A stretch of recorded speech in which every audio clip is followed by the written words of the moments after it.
رب العزت از the creator, کوئی اور کریٹر نہیں ہے اس کائنات کے اندر۔ اگر شیطان بھی اپنی شیطنت کر پا رہا ہے تو اس کو رب العزت نے مہلت دی ہوئی ہے۔ معجزہ اور کرامت حقیقتاً جب ظاہر ہوتی ہے تو جو آڈینس ہوتی ہے نا، ان کے ڈاؤٹس لفٹ ہو جاتے ہیں۔ بہت سے لوگ یہ بھی کہتے ہیں کہ یار یہ صحابہ کی کرامات ہمیں نہیں پتہ چلتی، تو اس بات کو انڈرسٹینڈ کریں، صحابہ ہر حال میں بعد کے ہر فرد سے سپیریئر ہیں۔ ناظرین، ہم نے بچپن سے بہت سی کہانیاں سنی ہیں، کبھی کسی نبی کا معجزہ، کبھی کسی بزرگ کی کرامت، اور کبھی جادو سے ہونے والے عجیب و غریب واقعات، مگر ہم میں سے اکثر لوگ ان تینوں چیزوں کے درمیان فرق کو صحیح طور پر سمجھ نہیں پاتے۔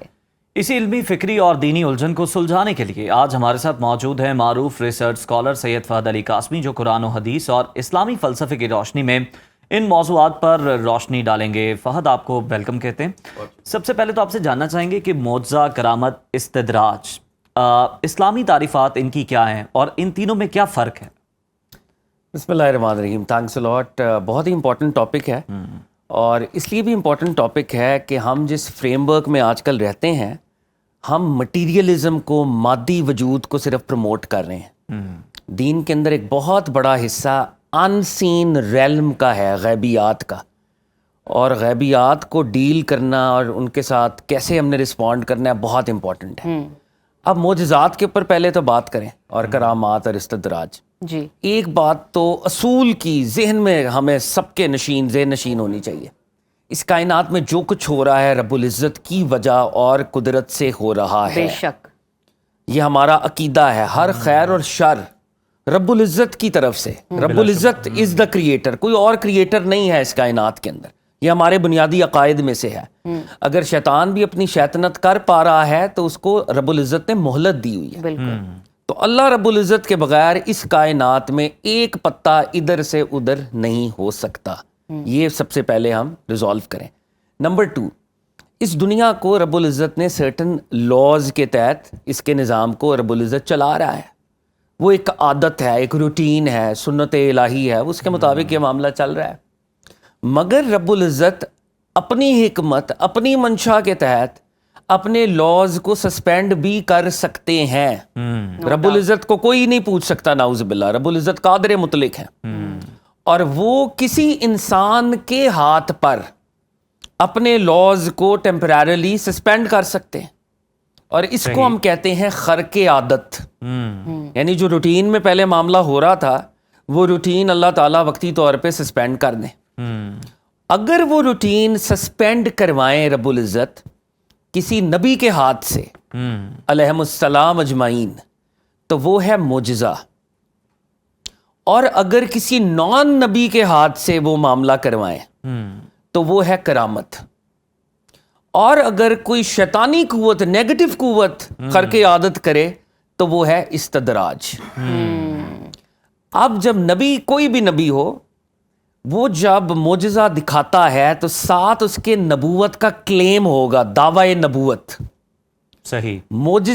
معجزہ دعوی نبوت کے بغیر نہیں ہے۔ حضرت موسیٰ علیہ السلام جب اپنا عصا پھینک رہے تھے، انہوں نے عصا پھینکا، وہ ان کا دعوی نبوت ساتھ جڑا ہوا ہے، ساتھ اس کے معجزہ ہے۔ اور وہ جو جادوگروں کا استدراج تھا، ایلوژن تھی، وہ رسیاں جو انہوں نے اپنی سام کی طرح لگ رہی تھیں، اس معجزے نے ان کو ہڑپ کر لیا، وہ اژدہا بنا ان کا سار، ہڑپ کر لیا۔ تو معجزہ ہے دعوی نبوت کے ساتھ۔ کرامت میں نعوذ باللہ کوئی دعویٰ نہیں ہے۔ کرامت میں دعوی نبوت نعوذ باللہ ہو ہی نہیں سکتا، بلکہ اگر کوئی ٹرو کرامت کا اظہار ہوگا تو اس کی لازمی شرائط میں سے یہ شرط ہے کہ وہ جو صالح آدمی، جو اللہ کا ولی، جس کے ہاتھ پر وہ کرامت کا ظہور ہو رہا ہے، وہ اپنے نبی کے ساتھ اس کرامت کو لنک کرے۔ یعنی اگر آپ کسی کرامت کو آپ نے دیکھا تو آپ کی جو توجہ ہے وہ اس سبجیکٹ پہ نہیں جائے گی، بلکہ آپ کے دل میں یہ تاثر پیدا ہوگا کہ یہ محمد عربی کا غلام ہے صلی اللہ علیہ وآلہ وسلم۔ اور ایک اور اہم بات یہ ہے، معجزہ اور کرامت حقیقتاً جب ظاہر ہوتی ہے تو جو آڈینس ہوتی ہے نا، ان کے ڈاؤٹس لفٹ ہو جاتے ہیں، ڈاؤٹ نہیں رہتا۔ استدراج اور میجک جب ظاہر ہوگا تو آپ کے اندر تذبذب کی کیفیت پیدا ہوگی۔ صحیح۔ تذبذب کی کیفیت کا موجود ہونا وہ کرامت کے لیول پہ یا معجزے کے لیول پہ نہیں ہوگا, میجک کے لیول پہ جو ہوگا. کرامت ہے یہ اولیاء اللہ تک ہی محدود ہے؟ نہیں, یہ بڑی عام بات ہے. میں جیسے عرض کر رہا تھا, جی صالحین, کوئی بھی صالح آدمی, پہلی بات یہ بھی انڈرسٹینڈ کریں, معجزہ یا کرامت فضیلت کا معیار نہیں ہے. ٹھیک. اکثر لوگ یہ بھی سوال کرتے ہیں نا. اب سیدنا سلیمان علیہ السلام اللہ کے نبی, ایسی ایسے معجزات تھے ان کے پاس, اگر ہم کاؤنٹ کرنے لگیں تو ہو سکتا ہے کچھ نبیوں کے پاس ویسے معجزات نہ ہوں, معجزات ان کے بہت زیادہ ہوں. لیکن سیدنا ابراہیم علیہ السلام ان سے سپیریئر ہے, سیدنا نوح علیہ السلام ان سے سپیریئر ہے. تو یہ بات ذہن میں رہے کہ کسی بندے کے پاس نہیں ہے. ہاں, کسی بندے کے پاس اگر کرامات ہیں, اکثر یہ سوال ہوتا ہے نا, اتنی تو صحابہ کے پاس نہیں ہے, اولیاء کے پاس کیسے, بعد کے اولیاء کے پاس کیسے؟ تو معجزہ یا کرامت فی نفس ہی وہ فضیلت کا معیار نہیں ہے.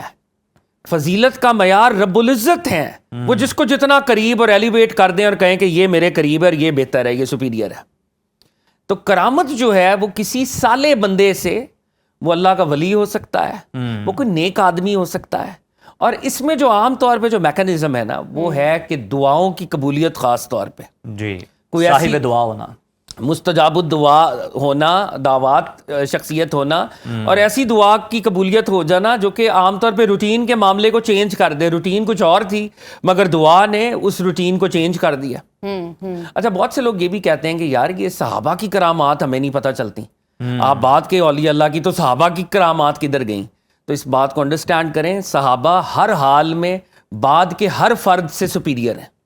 جس نے ایک شخص ایک لمحے بھی سرکار دو عالم کو دیکھا وہ سپیریئر ہے.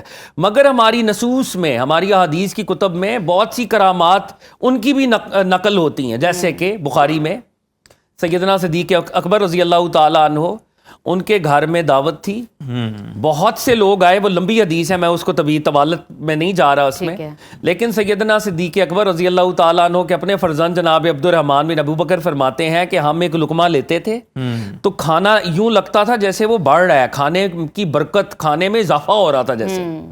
اور وہ کھانا اگر چند لوگوں کے لیے تھا تو بہت سو نے کھایا.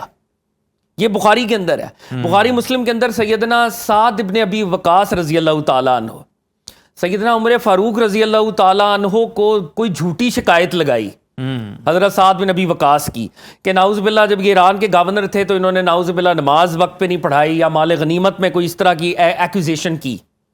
حضرت سعد بن ابی وقاص پر جس نے ایکوزیشن کی, آپ نے دعائے ضرر فرما دی. آپ نے کہا کہ اگر یہ شخص یہ جو پریٹینس کے اندر, یہ ریاکاری کے اندر یہ باتیں میرے خلاف کر رہا ہے, الہ العالمین اس کی عمر طویل کر دے اور اس کے اوپر ناداری کو نافذ کر دے, غربت اور فقیری کو اس کو نافذ کر دے, اور اس کو فتنے دکھا. بخاری مسلم کے اندر یہ ریکارڈڈ ہے. وہ بندہ مرتا نہیں تھا, بہت طویل عمر ہوئی, اور وہ کہتا تھا مجھے حضرت سعد کی دعائیں ضرر لگ گئی. حضرت سعد بن ابی وقاص رضی اللہ تعالیٰ عنہ سے ریلیٹڈ مستدرک للحاکم کے اندر روایت ہے, ان کے سامنے حضرت علی المرتضیٰ پر کسی نے سب و شتم کیا. آپ جلال میں آ گئے, آپ نے کہا الہ العالمین اپنی نشانی کا اظہار فرما. وہ شخص دعائے ضرر جناب سعد ابن وقاص کی رضی اللہ تعالیٰ عنہ حضرت علی پہ سب و شتم کر رہا تھا, ادھر ہی گھوڑے سے گرا اور واصل جہنم ہو گیا. حضرت سعید بن زید, یہ بھی بخاری مسلم کی روایت ہے, حضرت عمر فاروق کے برادر ان لا ہیں, عشرہ مبشرہ کے صحابی ہیں. ایک عورت نے الزام لگا دیا انہوں نے میری زمین کو ہتھیایا ہے. آپ نے فرمایا الہ العالمین اس عورت کو نابینا کر دے, اور یہ جس زمین پر یہ کھڑی ہے ادھر ہی ہے مرے.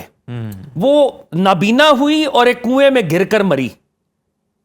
سرکار دو عالم کے دو کمپینینز ہیں, پروفٹ صلی اللہ علیہ وآلہ وسلم کی بارگاہ میں حاضر ہوئے. صحابہ نے دیکھا وہ نکل رہے ہیں. اب یہ کمپینینز آف دا پروفٹ, میں نبی پاک کی بات نہیں کر رہا صلی اللہ علیہ وآلہ وسلم. لوگوں نے دیکھا ایک چراغ جیسے آگے چل رہا ہے, بخاری مسلم کی روایت ہے, ایک چراغ ان کے آگے چل رہے ہیں, اندھیری رات ہے, اور جیسے ہی ہوتا ہے نا آپ اکٹھے چل رہے ہیں تو ایک لائٹ ہے, اب وہ اپنے اپنے راستوں کی طرف, کوئی لیفٹ چلا گیا کوئی رائٹ چلا گیا, تو دو چراغ سامنے آ گئے. تو ہمارے صحابہ کرام سے کرامات ثابت ہیں, اور بے شمار تعداد میں ثابت ہے. بالکل ٹھیک.